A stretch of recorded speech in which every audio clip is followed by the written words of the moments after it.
एक समय की बात है। संत नगर के राजा प्रसन्नजीत अपनी वीरता और नेक दिली के लिए प्रख्यात थे।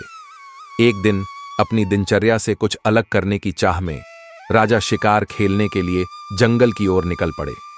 उनके साथ सिपाहियों का दल था, लेकिन जंगल की गहराइयों में शिकार का पीछा करते करते राजा अपने दल से बिछड़ गए। अचानक मौसम ने करवट ली।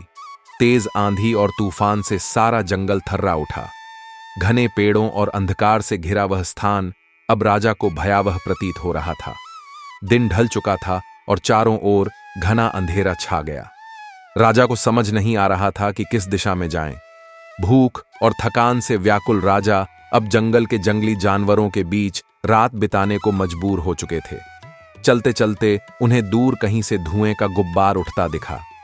राजा के मन में उम्मीद की एक किरण जागी।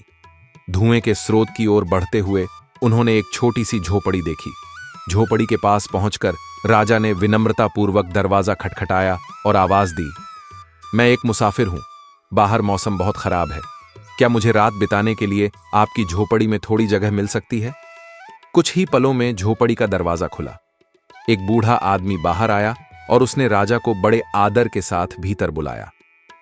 आइए, आप जैसे मुसाफिर का स्वागत करना हमारा सौभाग्य है, बूढ़े आदमी ने कहा। झोपड़ी के भीतर उसकी एक जवान और सुंदर बेटी भी थी, जो अपने पिता के साथ रहकर जंगल से लकड़ियां काटने और नगर में बेचने का काम करती थी। उनकी जिंदगी साधारण लेकिन सच्चाई और प्रेम से भरी हुई थी। राजा को बैठने के लिए एक साफ जगह दी गई। बूढ़े आदमी की बेटी ने राजा के लिए सादगी भरा लेकिन स्वादिष्ट भोजन तैयार किया। चावल और दाल की महक में आत्मीयता की मिठास घुली हुई थी। राजा ने उस भोजन का आनंद लेते हुए महसूस किया कि सादगी में ही असली स्वाद और संतोष छिपा होता है। रात के लिए बूढ़े आदमी और उसकी बेटी ने राजा के लिए एक आरामदायक बिस्तर तैयार किया। उनका सेवा भाव और अतिथि सत्कार राजा को गहराई से प्रभावित कर रहा था।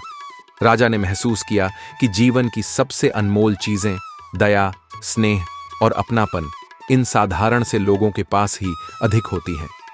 अगली सुबह सूरज की पहली किरण के साथ राजा ने उन दोनों का हृदय से धन्यवाद किया। बूढ़े आदमी ने नम्रता से कहा, महाराज, यह हमारा सौभाग्य था कि हमें आपकी सेवा करने का अवसर मिला। आप हमेशा हमारे लिए प्रेरणा रहेंगे। राजा ने उन्हें वचन दिया कि वह उनकी मदद करेंगे और उनके जीवन को बेहतर बनाने का हर संभव प्रयास करेंगे। महल लौटते हुए राजा का मन उनके आतिथ्य और सादगी की छवि से भरा हुआ था। वह रात राजा को यह सिखा गई कि असली धन दौलत या वैभव में नहीं, बल्कि सच्चे इंसानियत और प्रेम में है। राजा प्रसन्नजीत महल में लौट तो आए थे, लेकिन उनका मन कहीं और ठहर गया था। उनकी यादों में बस वही झोपड़ी और उस बूढ़े लकड़हारे की सुंदर नेक दिल बेटी थी, जिसने उन्हें एक मुसाफिर समझकर सच्चे मन से सहारा दिया था। उस रात का स्नेह और अपनापन राजा के दिल में गहरे तक उतर चुका था। राजा की शादी एक मंत्री की बेटी से तय हो चुकी थी, लेकिन मंत्री की बेटी का घमंड और स्वार्थी स्वभाव राजा को भा नहीं रहा था। अपने दिल की आवाज सुनते हुए राजा ने मंत्री की बेटी से शादी करने से मना कर दिया। यह फैसला सबके लिए अप्रत्याशित था। राजा ने ऐलान किया कि वह उसी लकड़हारे की बेटी से विवाह करेंगे, जिसने उनकी कठिन समय में सहायता की थी। इस निर्णय से मंत्री को गहरा आघात लगा, लेकिन राजा अपनी बात पर अडिग रहे। आखिरकार राजा ने उस साधारण लेकिन दिल से अमीर किसान की बेटी से विवाह कर लिया। रानी अपनी सादगी और सौम्यता से पूरे महल का दिल जीतने लगी। राजा और रानी का जीवन प्रेम और खुशियों से भर गया। समय बीतता गया। पहले साल राजा और रानी के घर एक प्यारी सी बेटी का जन्म हुआ। दूसरे साल भी उनकी झोली में एक और नन्ही राजकुमारी आई। उनकी दुनिया इन दो नन्ही परी बेटियों के इर्द गिर्द सिमट गई। राजा अपने परिवार के साथ जीवन का आनंद ले रहे थे, लेकिन इस सुखी परिवार को मंत्री की ईर्ष्या और द्वेष का पता नहीं था। मंत्री, जिसकी बेटी की शादी राजा से नहीं हो सकी थी, अब भीतर ही भीतर जल रहा था। वह अपने अपमान का बदला लेने की साजिश रचने लगा। उसने सेनापति और अन्य मंत्रियों को अपने साथ मिलाकर एक षड्यंत्र तैयार किया। एक दिन मंत्री ने मौके का फायदा उठाया। राजा की अनुपस्थिति में उसने रानी के खाने में जहर मिला दिया। जहर वाले खाने से रानी की मृत्यु हो गई। महल में मातम छा गया। राजा पर दुखों का पहाड़ टूट पड़ा। उनकी दोनों बेटियां अभी बहुत छोटी थीं और अपनी मां को खोने का दर्द समझने की उम्र में भी नहीं थीं। राजा ने रानी के खोने के गम में खुद को और अपने परिवार को संभालने की कोशिश की। मंत्री ने इस मौके पर फिर से राजा से कहा, महाराज, राजपाट चलाने के लिए एक उत्तराधिकारी की आवश्यकता है। मेरा सुझाव है कि आप दूसरी शादी कर लें ताकि पुत्र की प्राप्ति हो सके। लेकिन राजा, जो अपनी रानी के प्रेम और स्नेह को अब भी महसूस करते थे, ने दृढ़ता से इस प्रस्ताव को ठुकरा दिया। उन्होंने कहा, मेरी बेटियां ही मेरी ताकत और मेरा उत्तराधिकारी हैं। मुझे किसी और की आवश्यकता नहीं। मंत्री का षड्यंत्र भले ही एक बार सफल हुआ था, लेकिन राजा के प्रेम और उनके दृढ़ निश्चय को तोड़ पाना असंभव था। वह अपनी बेटियों को मां और पिता दोनों का प्यार देने के लिए प्रतिबद्ध थे। मंत्री और उसके साथी षड्यंत्रकारी अब भी नए रास्ते तलाश रहे थे, लेकिन राजा की बेटियों के प्रति उनके प्यार और रानी की याद ने उन्हें और अधिक मजबूत बना दिया था। छोटी बहन ने अपनी बड़ी बहन को समझाया, राजकुमार तुमसे प्रेम करने लगेगा, तुम उनके साथ चली जाना, लेकिन हमारा रिश्ता इस दुनिया के सामने नहीं आना चाहिए। मैं तुम्हारे पीछे पीछे आऊंगी। यह कहकर वह बाहर चली गई। थोड़ी देर बाद वह हाथ में छोटे छोटे सफेद फूल लेकर वापस आई। उसने बड़ी बहन से कहा, जब राजकुमार तुम्हें लेकर जाएगा तो तुम रास्ते में ये फूल एक एक करके गिराती रहना। मैं इन फूलों का पीछा करते हुए तुम्हें ढूंढ लूंगी। सारी बात समझाने के बाद छोटी बहन चुपचाप झोपड़ी से बाहर निकल गई और एक पेड़ के पीछे छुप गई। कुछ देर बाद राजकुमार मंत्री के बेटे के साथ झोपड़ी पर पहुंचा। जैसे ही उसकी नजर बड़ी राजकुमारी पर पड़ी, वह उसकी सुंदरता और सादगी पर मोहित हो गया। उसने पूछा, आप इस जंगल में अकेली क्यों रहती हैं? बड़ी राजकुमारी ने अपनी छोटी बहन द्वारा सिखाई हुई कहानी बताई। मैं यहां अपने माता पिता के साथ रहती थी। मेरी मां की बहुत पहले ही मृत्यु हो गई थी और मेरे पिता लकड़हारे थे। जंगल से लकड़ियां काट कर बेचते थे, जिससे हमारा गुजारा होता था। कुछ दिन पहले मेरे पिता का भी देहांत हो गया। अब इस दुनिया में मेरा कोई नहीं है, इसलिए मैं यहां अकेली रहती हूं। राजकुमार यह सुनकर बहुत भावुक हो गया। उसने तुरंत राजकुमारी के सामने विवाह का प्रस्ताव रखा और कहा, आप मेरे साथ महल चलें। मैं आपके जीवन को खुशियों से भर दूंगा। राजकुमारी ने सहमति दे दी। चलते समय उसने सफेद फूलों की गठरी उठा ली और राजकुमार के घोड़े पर बैठ गई। रास्ते में वह एक एक करके फूल गिराती रही। दूसरी ओर छोटी बहन पेड़ के पीछे से निकलकर उन फूलों का पीछा करते हुए बहन के पास पहुंचने का रास्ता खोजने लगी। महल में पहुंचकर राजकुमार ने अपने माता पिता को सब कुछ बताया और कहा, मैं इस लड़की से प्रेम करता हूं और इसी से विवाह करना चाहता हूं। असल में राजकुमार की पहली पत्नी भी महल में रहती थी। वह घमंडी और नकछड़ी थी और अब तक उसे कोई संतान नहीं हुई थी। जब उसे और राजकुमार की मां को दूसरी शादी की बात पता चली तो वे क्रोधित हुईं, लेकिन वे जानती थीं कि राजकुमार जो ठान लेता है वह जरूर करता है। इसीलिए उन्होंने बनावटी खुशी जताते हुए कहा, यह तो बहुत खुशी की बात है। राजकुमार की शादी फिर से होगी और हम दोनों सौतन नहीं, बहनें बनकर रहेंगे। राजकुमार की पहली पत्नी के सहमति जताने के बाद महल में सभी लोग शादी के लिए तैयार हो गए। दूसरी ओर छोटी बहन फूलों का पीछा करते करते नगर में आ चुकी थी। पूरा नगर उत्सव के माहौल में था। हर तरफ रौनक और खुशी छाई हुई थी। छोटी बहन ने एक बूढ़ी औरत से पूछा, अम्मा, यहां यह उत्सव क्यों हो रहा है? बूढ़ी औरत ने मुस्कुराते हुए जवाब दिया, हमारे राजकुमार को जंगल में एक बहुत ही प्यारी लड़की मिली है। राजकुमार उससे विवाह करने वाले हैं। इसी खुशी में पूरे नगर में उत्सव मनाया जा रहा है। छोटी बहन ने हल्की आवाज में कहा, अम्मा, क्या मुझे यहां कोई काम मिल सकता है? मैं गांव से आई हूं। मेरे माता पिता नहीं हैं और रहने का कोई ठिकाना भी नहीं है। छोटी बहन ने अपनी बड़ी बहन को समझाया, राजकुमार तुमसे प्रेम करने लगेगा, तुम उनके साथ चली जाना, लेकिन हमारा रिश्ता इस दुनिया के सामने नहीं आना चाहिए। मैं तुम्हारे पीछे पीछे आऊंगी। यह कहकर वह बाहर चली गई। थोड़ी देर बाद वह हाथ में छोटे छोटे सफेद फूल लेकर वापस आई। उसने बड़ी बहन से कहा, जब राजकुमार तुम्हें लेकर जाएगा तो तुम रास्ते में ये फूल एक एक करके गिराती रहना। मैं इन फूलों का पीछा करते हुए तुम्हें ढूंढ लूंगी। सारी बात समझाने के बाद छोटी बहन चुपचाप झोपड़ी से बाहर निकल गई और एक पेड़ के पीछे छुप गई। कुछ देर बाद राजकुमार मंत्री के बेटे के साथ झोपड़ी पर पहुंचा। जैसे ही उसकी नजर बड़ी राजकुमारी पर पड़ी, वह उसकी सुंदरता और सादगी पर मोहित हो गया। उसने पूछा, आप इस जंगल में अकेली क्यों रहती हैं? बड़ी राजकुमारी ने अपनी छोटी बहन द्वारा सिखाई हुई कहानी बताई। मैं यहां अपने माता पिता के साथ रहती थी। मेरी मां की बहुत पहले ही मृत्यु हो गई थी और मेरे पिता लकड़हारे थे। जंगल से लकड़ियां काट कर बेचते थे, जिससे हमारा गुजारा होता था। कुछ दिन पहले मेरे पिता का भी देहांत हो गया।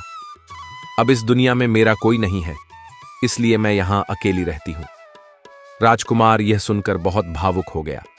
उसने तुरंत राजकुमारी के सामने विवाह का प्रस्ताव रखा और कहा, आप मेरे साथ महल चलें। मैं आपके जीवन को खुशियों से भर दूंगा। राजकुमारी ने सहमति दे दी। चलते समय उसने सफेद फूलों की गठरी उठा ली और राजकुमार के घोड़े पर बैठ गई। रास्ते में वह एक एक करके फूल गिराती रही। दूसरी ओर छोटी बहन पेड़ के पीछे से निकलकर उन फूलों का पीछा करते हुए बहन के पास पहुंचने का रास्ता खोजने लगी। महल में पहुंचकर राजकुमार ने अपने माता पिता को सब कुछ बताया और कहा, मैं इस लड़की से प्रेम करता हूं और इसी से विवाह करना चाहता हूं। असल में राजकुमार की पहली पत्नी भी महल में रहती थी। वह घमंडी और नकछड़ी थी और अब तक उसे कोई संतान नहीं हुई थी। जब उसे और राजकुमार की मां को दूसरी शादी की बात पता चली तो वे क्रोधित हुईं। लेकिन वे जानती थीं कि राजकुमार जो ठान लेता है वह जरूर करता है। इसीलिए उन्होंने बनावटी खुशी जताते हुए कहा, यह तो बहुत खुशी की बात है। राजकुमार की शादी फिर से होगी और हम दोनों सौतन नहीं, बहनें बनकर रहेंगे।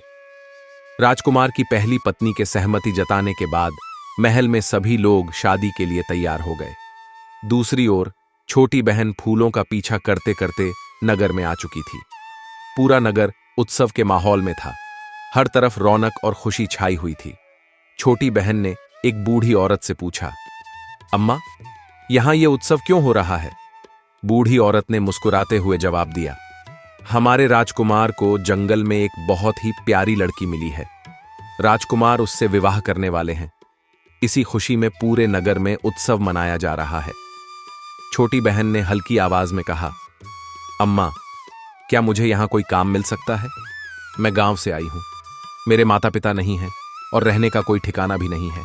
एक बूढ़ी औरत जिसका चेहरा झुर्रियों से भरा था और चाल धीमी हो चुकी थी, महल की ओर जाते हुए रास्ते में एक छोटी राजकुमारी से मिली। उसकी आंखों में करुणा और मातृत्व का आभास था। उस बूढ़ी औरत की एकमात्र बेटी कुछ दिनों पहले ही बीमारी के कारण दुनिया छोड़ चुकी थी। छोटी राजकुमारी को देखते ही बूढ़ी औरत ने कहा, तुम्हें देखकर मेरी बेटी की याद आ रही है। अगर तुम चाहो तो मेरी बेटी बनकर मेरे घर रह सकती हो। छोटी राजकुमारी, जो किसी कारणवश अपना घर छोड़कर निकली थी, बुढ़िया के साथ चल दी। दरअसल वह बुढ़िया अपनी जवानी के दिनों में महल में नौकरानी का काम करती थी। उसे पता था कि महल में काम करने का मौका अभी भी मिल सकता है। महल में हर तरफ खुशियों का माहौल था। जब बुढ़िया और छोटी राजकुमारी महल पहुंचे तो सामने से राजकुमार की पहली पत्नी आती हुई दिखाई दी। बुढ़िया ने उसे प्रणाम किया और कहा, रानी जी, यह मेरी भांजी है। इसके माता पिता का देहांत हो चुका है और यह गांव से आई है। मेरी आपसे प्रार्थना है कि इसे महल में काम पर रख लीजिए। राजकुमार की पहली पत्नी ने राजकुमारी को ध्यान से देखा और उसे अपने कक्ष में ले गई। वहां उसने छोटी राजकुमारी से कहा, तुम इतनी दूर अपने गांव से यहां काम करने आई हो। मुझे लगता है कि तुम्हें धन की आवश्यकता होगी। यदि तुम मेरी खास नौकरानी बनकर रहो और मेरे बताए कामों को पूरा करो तो मैं तुम्हारी मदद कर सकती हूं। छोटी राजकुमारी को उसकी बातों से साजिश की बू आने लगी, पर वह परिस्थिति को समझते हुए बोली, रानी जी, मैं आपकी हर बात मानूंगी। रानी मुस्कुराई और बोली, अभी तो मैं रानी नहीं हूं। जब राजकुमार राजा बनेगा तब मैं रानी बनूंगी। छोटी राजकुमारी ने कहा, आप चिंता न करें, ईश्वर ने चाहा तो आप जल्द ही रानी बन जाएंगी। महल में कुछ दिनों बाद राजकुमार का विवाह बड़ी बहन के साथ हुआ। महल में सभी खुश थे, सिवाय पहली पत्नी के। छोटी बहन ने अपनी बड़ी बहन को पहचान लिया था, लेकिन उसने सच्चाई को छिपाए रखा। जब बड़ी बहन गर्भवती हुई तो यह खबर पहली पत्नी के लिए सहन करना मुश्किल हो गया। उसने योजना बनाई कि बच्चे के जन्म के समय उसे मार दिया जाए। उसने दाई और छोटी बहन को बुलाकर कहा, जैसे ही बच्चा जन्म ले उसे मारकर उसकी जगह कुत्ते का बच्चा रख देना। जब बच्चे का जन्म हुआ तो दाई ने बच्चे को उठाया और छोटी बहन को सौंप दिया। छोटी बहन ने वह बच्चा बुढ़िया को सौंपते हुए कहा, यह मेरी बड़ी बहन का बच्चा है, इसे बकरी का दूध पिलाकर पालो, मैं शाम तक इसे संभालने आऊंगी। बुढ़िया ने बिना सवाल किए बच्चा संभाल लिया। महल में कोहराम मच गया। दाई ने झूठा दावा किया कि बड़ी रानी ने इंसान की जगह कुत्ते का बच्चा जन्म दिया है।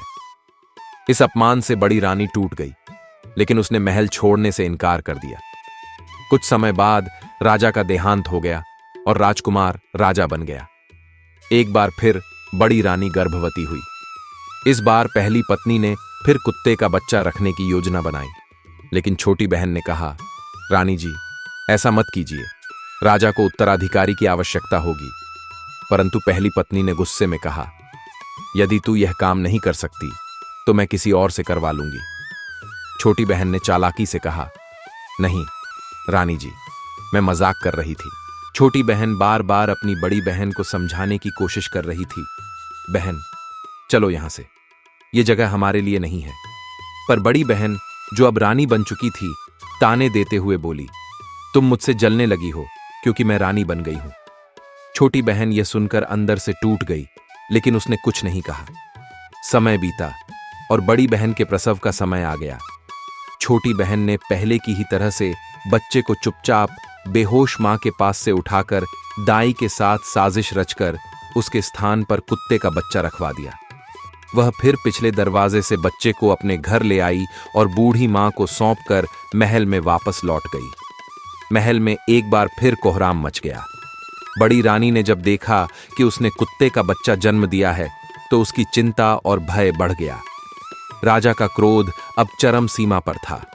उसने अपने मंत्री, जो उसके बचपन का मित्र था, को बुलाकर कहा, इस छोटी रानी को तुरंत जेल में डाल दो। मंत्री ने राजा को समझाने की कोशिश की, मुझे नहीं लगता कि वह दोषी है, इसमें कोई साजिश हो सकती है। लेकिन राजा ने उसकी एक न सुनी। आखिरकार छोटी रानी को कारागार में डाल दिया गया। दूसरी ओर छोटी बहन ने बड़ी रानी को यह कहकर महल छोड़ दिया कि उसकी शादी होने वाली है और वह अब महल का काम नहीं कर सकती। बड़ी रानी को इससे कोई फर्क नहीं पड़ा। छोटी बहन, बूढ़ी मां और दोनों बच्चों को लेकर अपनी पुरानी झोपड़ी में वापस लौट आई। वह उन बच्चों की परवरिश करने लगी। 5 साल बाद एक दिन राजा और उसका मंत्री जंगल में शिकार खेलने गए। जब वे नदी किनारे घोड़े को पानी पिला रहे थे तो उन्होंने देखा कि 2 सुंदर बच्चे लकड़ी के घोड़ों को लेकर आए और उन घोड़ों को पानी पिलाने का नाटक करते हुए गा रहे थे, काठ का घोड़ा, लोहे की लगाम, चल पानी पी ले, ओ मेरे गुलाम। राजा यह देखकर हैरान रह गया। उसने बच्चों से पूछा, यह घोड़े पानी कैसे पी सकते हैं? बच्चों ने मासूमियत से जवाब दिया, जिस रानी ने कुत्ते के बच्चे पैदा किए उसके बच्चों के लिए यह भी संभव है। राजा और मंत्री दोनों स्तब्ध रह गए। राजा ने बच्चों से पूछा, क्या तुम मुझे अपनी मौसी के पास ले जा सकते हो? बच्चे सहर्ष तैयार हो गए और उन्हें अपनी झोपड़ी पर ले आए। जब राजा ने वहां अपनी पुरानी दासी को देखा तो वह हैरान रह गया।